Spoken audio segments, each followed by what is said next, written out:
up, everyone? Welcome to the same Philly Sports History for August 14th, 2024. I'm your host, Jim Montgomery, and I am pissed. And before we even get into anything and get started, typically I try to keep this as PG-13 as possible. I'm trying to go somewhat mainstream, I guess, but on a day like today, all that gets thrown out the window. What the fuck was that? Seriously, what the fuck was that? Like, that was the most uninspired team I've ever seen in my life. And the fact that after that West Coast trip, you said, oh, it's going to be great to get back home and play in front of the fans. And that is the effort you put out there. That is pathetic. Absolutely pathetic. I don't even know where to begin. The crowd booed early and often. Good. Continue to boo this team. Zero heart. And I hate to even compare it, but this is very similar to what happened with the Eagles last year. I remember going down the stretch. We were like, they'll turn it on. They'll turn it on. They're too good. They'll turn it on. They never turned it on. And this is exactly what this Phillies team is doing. You lost to the Florida fucking Marlins, who got rid of half of their team at the trade deadline. I think their active roster, the combined salary is like under $15 million for their payroll. It's a triple A team. That dude that was pitching for them was throwing meatballs. And that is the effort you put up? You've got to be kidding me. And completely uninspired, and I don't even know. Ruined a good night to sit outside and watch the game. It was a beautiful night. Excited to sit there and watch the game, and that is the effort you put out there? You've got to be kidding me. And honestly, Juan Walker was not terrible. He certainly wasn't good, but I mean, 3 runs. You can't score 3. You can't score a single run against a triple A team. Like, there is a lot wrong with this team right now, and I don't know. Somebody needs to do something. I don't know it's not unprecedented. Fire Rob Thompson, I don't know, to light a spark under these guys, because he's certainly not going to do it. Well, we're close. We're close to turning it around, and yeah, I've thought about it. And no, do something. You need like a Larry Boa or Dallas Green going in there and calling those guys out. Get them pissed off at you. Don't try to be the nice guy. Get them pissed off at you, and maybe they'll play better. I mean, in '83, I think it was earlier in the season than this, they fired Pat Corrales and they were in first place and they got to the World Series. That is just, somebody needs to light a fire, go in there and break shit. Like, I don't know, take a baseball bat to a TV, a trash can, a shower, whatever. Like, this is absolutely ridiculous, and I'm sick of this whole, oh, but they're a bunch of nice guys. Now, who cares if they're nice guys? Oh, we have good chemistry in the clubhouse. I don't care. Your good chemistry, good guys suck right now. Short of like a good month and a half, 2 months in the start of the season, you guys are the worst team in baseball over the course of the past 2 months. Oh, but we have good chemistry. I don't care. Like, how's that good chemistry working out for you? This team absolutely sucks. They deserve to be booed. I hope they're booed even louder and longer today. And they get the message. Something needs to change. And Schwarber, oh, we're not worried. Well, you should be worried, because you got 7 games coming up against the Braves, and the way you're playing, you're going to get swept all 7 and be in second place and be fighting for a wild card spot.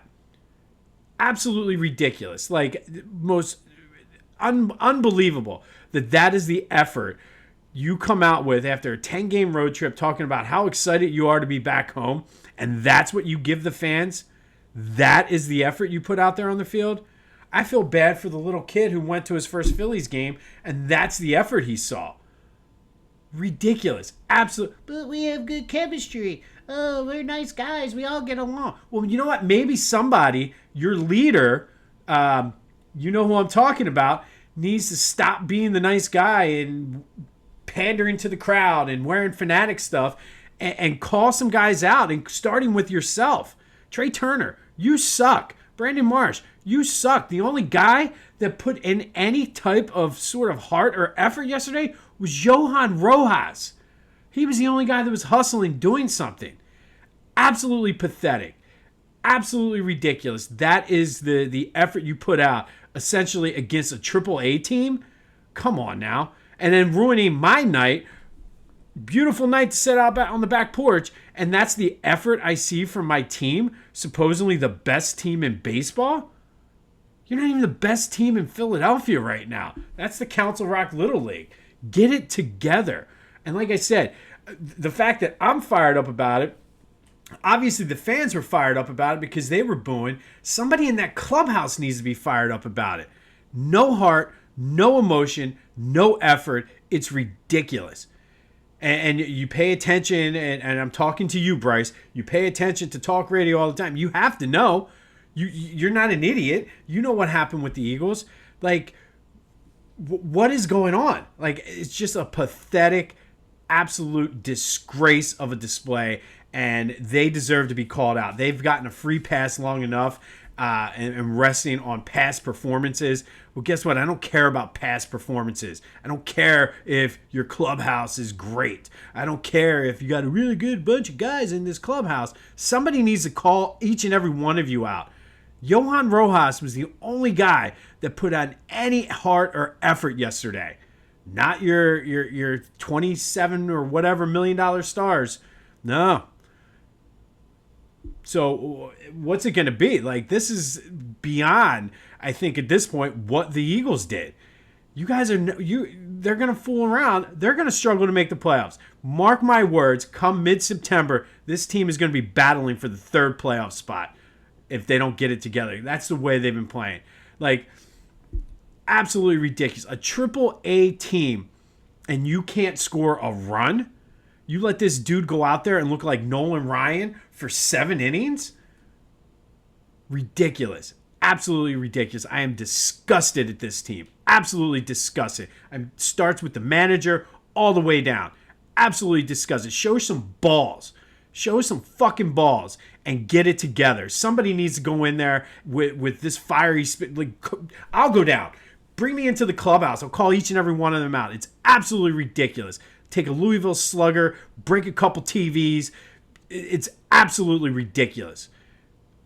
Pathetic. And like I said, I feel more bad for the little kid who went to his first Phillies game yesterday, and that's the effort that you showed. At least back in the mid-'80s when I was going to games and the team sucked, they at least put effort in. They were trying. They just weren't good. You guys are too good to put that kind of effort in against a fucking AAA team. Absolutely ridiculous. Makes me sick to my stomach. And Tawan Walker wasn't terrible. And that's the thing. Like, I expected him to be terrible. He wasn't terrible. He certainly wasn't good. But you give up 4 runs, and you can't score a run against a fucking AAA team. Absolutely ridiculous. And I apologize for all the F-bombs, but that's how pissed I am. And again, I usually try to keep it PG-13, but this team just has me that aggravated. And if I'm feeling this way as a fucking podcaster, why is the manager not doing this? Oh, but it's Rob Thompson. He's even killed. He keeps it good the whole way. No. Like, you need Dallas Green. You need Larry Boa. You need somebody. Charlie Manuel wouldn't put up with this shit. But, oh, he's a nice guy. Topper. Yeah, we love him. No, he's not. Something needs to change. Something needs to change. And the fact that I'm fired up and it doesn't even seem like anybody on this team is fired up and pissed off about it, that tells me something. Anyway, they're 6-game lead, 7 games coming up against the Braves. Yeah, that's going to go really, really well. Cannot wait for that. Can't wait to be a wild card team yet again and blow all of the good vibes that we had, because nobody wants to step up and be the bad guy. But they might not like me. Who cares? I don't care if they like you. We talk about it with Nick Sirianni and Jalen Hurts all the time. I don't care. Get it together, Phillies. Jesus Christ, it's ridiculous. Absolutely pathetic. I guess the only positive news, but at that point, it might not even matter. Ranger looked halfway decent throwing batting practice yesterday. It looks like he might be back for the Kansas City series. Might be a wild card team by then. But, hey, Rangers coming back. And Rob Thompson's a nice guy, and we got a good clubhouse here. We're really tight-knit. It's ridiculous. Absolutely ridiculous. Be sure to follow me on social media, Jimbo_Mott, Twitter and TikTok, @PhillyJimbo on Instagram. Spread the word. subscribe to the YouTube channel, Jimbo underscore. I'm just so angry. Jimbo underscore Mon on YouTube. It's like this is way worse than what I felt with the Eagles. Like, maybe I was naive thinking that they were going to turn it around, which they never did. I don't feel this team is going to turn it around. Not after that. After you said you cannot wait to get back home, and then you put on that piss poor effort. Ridiculous. Be sure to check out my boys at Clashing Conferences. New episodes drop Friday. They are gearing up for football season as well. That's available wherever you get your podcast, as well as on YouTube. It's back to school season. Go check out Philly Goat. Get your kids back to school hoodies, t-shirts, hats, stickers for their water bottles, all kinds of cool stuff. Don't get Philly stuff, though. Don't buy any Philly stuff. It's ridiculous. The Phillies don't deserve your support right now. Buy Eagles stuff, Sixers stuff, Flyers stuff. Buy Union stuff. Hell, the Union won yesterday. Use the promo code Jim Montgomery for 10% off your order. That's phillygoat.com. Promo code Jim Montgomery for 10% ooff your order. Again, buy Eagles, Sixers, Flyers, and Union stuff because the Phillies don't deserve your support. But the Union, they did win yesterday, 4-2. They're moving on to the semifinals of, I think it's the semifinals. Yeah, this was around the 16th. So the semifinals of the Leagues Cup. They were up 2-0. Cincinnati came back, and then they scored 2 goals late. Good clutch effort by them. They're playing Mexican team Mazatlan.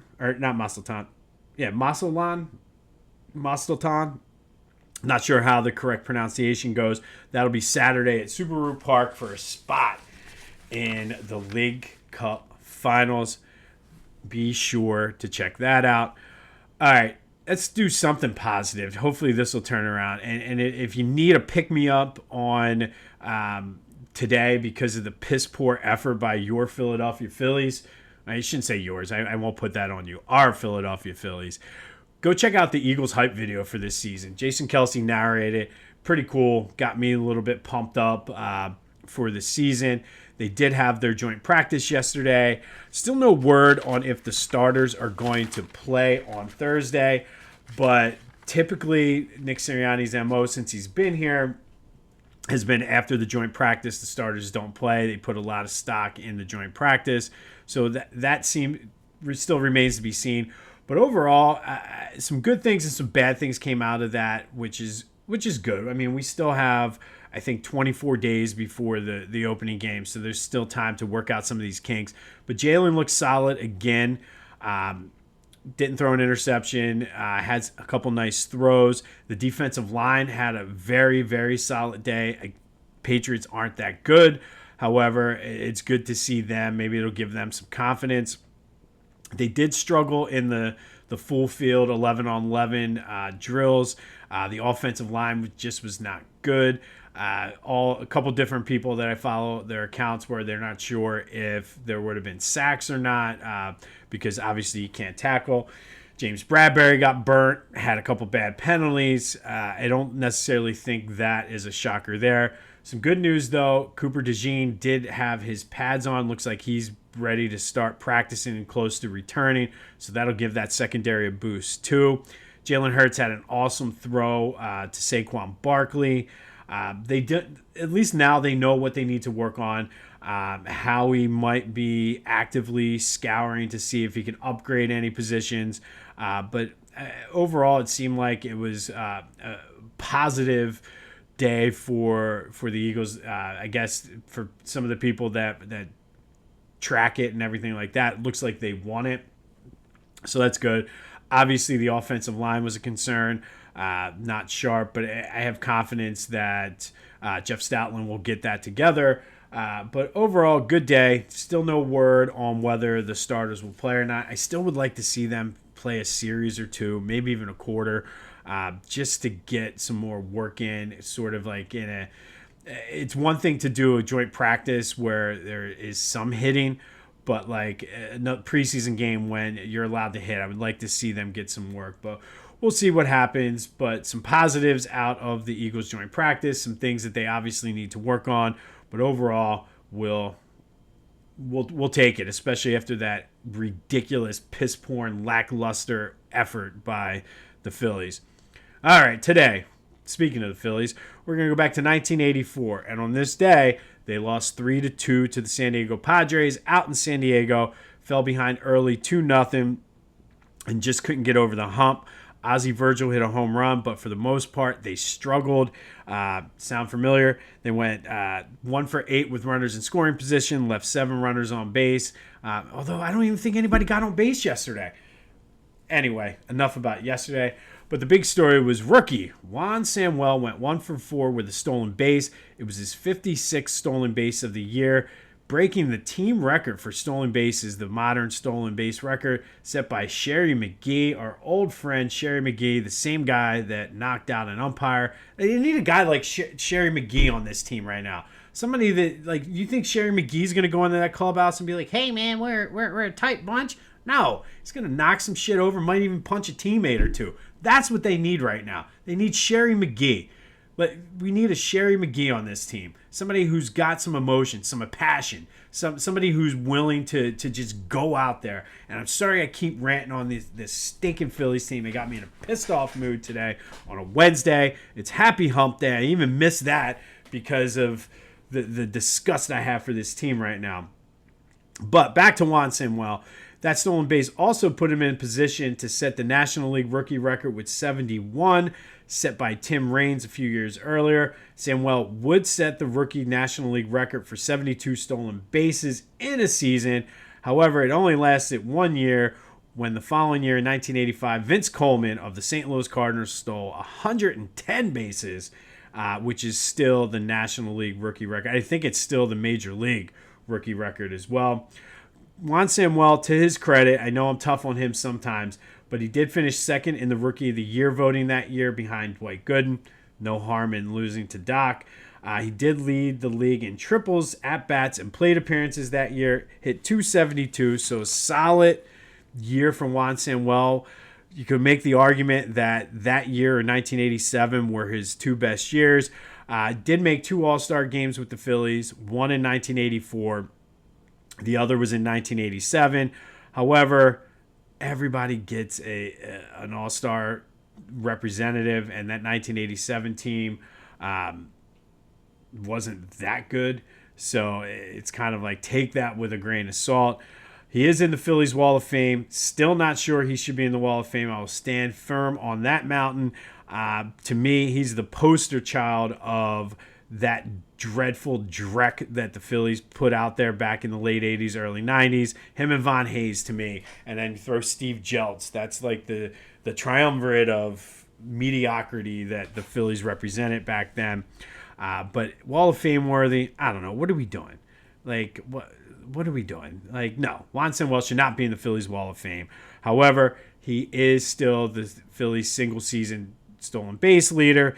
That 1984 Phillies team was 81-81, by the way, in case you're keeping score at home. Looked a lot different from the previous year when they were the National League champions. And at this rate, I could see this year's team, going 81-81. I mean, that's just how poorly they're playing right now. But on this day, 1984, Phil's lost to the Padres 3-2 out in San Diego. Juan Samuel with his 56 stolen base, setting the Phillies team record. He would go on to set the National League rookie record and then go into put it in air quotes, Wall of Fame Phillies career.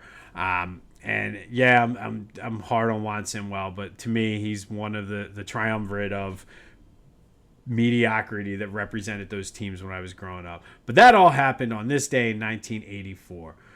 All right, we are going to continue our Eagles 20 questions in 20 days. Yesterday, I asked you about how hot was Nick Sirianni's hot seat. Surprisingly, 53% of you said his hot seat is boiling right now. 40% said it was lukewarm. The rest of you said it was cool. Like I said, I think it's lukewarm. I don't think it's boiling right now. However, that could change very easy. My buddy Scott came up with, he posted on Facebook, and he was like, hey, it's lukewarm now, but his skin could boil off in week 6 if things don't go right. And I 100% agree with that. But I think for now, it's lukewarm. A little uncomfortable, but I don't think anything that he would be concerned about. Thank you, as always, for participating in the question of the day. We'll have another one here in a few minutes. Today, the question is, would the real Jalen Hurts please stand up? And I feel this could go either way. And I mean, you have the 2022 year where he was an MVP until he hurt his shoulder, took them to the Super Bowl, balled out in the Super Bowl, one of the best, if not the best, performance from a Super Bowl loser, and truthfully would have probably been a Super Bowl champion if he did not lose that fumble early in the game, or if James Bradbury did not get burnt the way he did. And then last year was a disaster near the end, but over the course of the season, Jalen wasn't that bad. Yeah, it wasn't what we were used to, but numbers-wise, he threw more interceptions.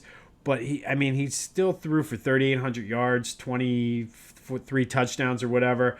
But the entire season obviously seemed off, and we saw the article last week and kind of know why. And I think I'm not so ready to say, and I know some people have been saying this all offseason, that this is a make or break year for Jalen Hurts. But I think this will go a long way in sort of determining what type of quarterback he is. Because truthfully, there were years where Donovan had years like Jalen had last year, and the Eagles still were in good shape. So is he the 2022 Jalen, the 2023? I think truthfully he's somewhere in between. I'd like to think that he's closer to 2022 Jalen, but this year, like I said, we're going to find out. He has all the talent in the world around him. I mean, really no excuses. I do think he's going to have a monster year. My predictions for Jalen, I think he's going to throw for 4,000 yards. He threw for 3,800 last year, and believe it or not, as ridiculous and frustrating as that season was, it was a career high in yards for him. I think he's going to throw for 25 to 30 touchdowns. And again, I think Saquon Barkley is going to help out with that. He's going to be able to take more deep shot. Kellen Moore's offense. We'll get more into Kellen Moore tomorrow, though. I mean, he threw 22 in 2022, threw 23 last year. So I think 25 to 30 is certainly acceptable. I still see him because of just taking some more chances, and really the pressure is going to be on to a certain point, especially if the defense doesn't play well. I still see him throwing double-digit interceptions, around 10 to 12 interceptions. I think his rushing touchdowns might go down a little bit with Saquon there. Still think it's very fair to think that Jalen's going to get 10 touchdowns, though. I really feel he's going to be one of the more elite quarterbacks in the league this year. But now it's your turn. What do you think? Is Jalen, what do you think? Is he closer to 2022, closer to 2023? And I feel like that's a loaded question only because he wasn't that far off number-wise. So the better question then for you, today's question of the day, is Jalen Hurts a top 10 quarterback in the NFL? There's a lot of good quarterbacks in the NFL, and then there's also a lot of bad ones. But is Jalen a top 10 quarterback? I think he is. I put him right in between 6 and 8, somewhere in there, just off the top of my head without going through the list. But I certainly think he's in there. And consistently he's putting up the numbers. Even though last year was an off year, I mean, looking at his numbers, I really do think he's there. But what do you think? Is he a top 10 quarterback? 267-495-8531. That'll get you in on the Back to the Future voice and text line. Get that. Anything else Philly sports related off your chest, go ahead and go on a rant about the Phillies as well. Trust me, it's therapeutic. It will make you feel better. We've been talking about the men's issues the previous couple Tuesdays, and trust me, sports would have been number 5 if I extended it out. But vent, it's going to feel better. Yell and scream. But question of the day, is Jalen a top 10 quarterback? I think he will be this year. I think he's 4,000 yards, 25 touchdowns, 8 to 10 rushing touchdowns. I think he's going to have a comeback year this year, and we're going to hopefully put to bed any of the lingering questions we still have about Jalen Hurts. But let me know your thoughts. Is he a top 10 quarterback? 267-495-8531 will get you in. We will continue our 20 questions in 20 days about the Eagles tomorrow as they get set to take on the Patriots in their second preseason game. On this day in 1984, Juan Samuel set the Phillies stolen base record with 56. He would go on to have 72 for that year, which is still the Phillies record. He set the National League rookie record which was later broken by Vince Coleman the next year with 110 in that 3-2 loss to the Padres out in San Diego. We'll have more, again, coverage on the Eagles as they get ready to go take battle against the Patriots in the preseason. I don't know what to expect tonight. I mean, maybe they come out and score 15 runs tonight. I don't know, but something needs to be done with the Phillies. What that is, I don't know, but I need some emotion. I need some passion. Screw all this, we're nice guys and we have a good tight-knit clubhouse, because that's not getting it done. It's absolutely not getting it done. They need somebody to go in there and basically be a dick and just call people out. And if feelings are hurt, feelings are hurt. I'm more old school with that. Like, not this millennial whatever BS and I apologize to millennials and didn't mean to do that, but that's sort of the snowflake culture, I should say. Maybe I shouldn't put it into a generation, but this, we got to treat everybody happy. No, I'm old school. Hurt some feelings. Feelings need to be hurt, because my feelings are hurt because of your piss poor effort. So your feelings need to be hurt too. It's a very Gen X thing to say, but I don't care. Feelings need to be hurt. Forget this kumbaya bullshit.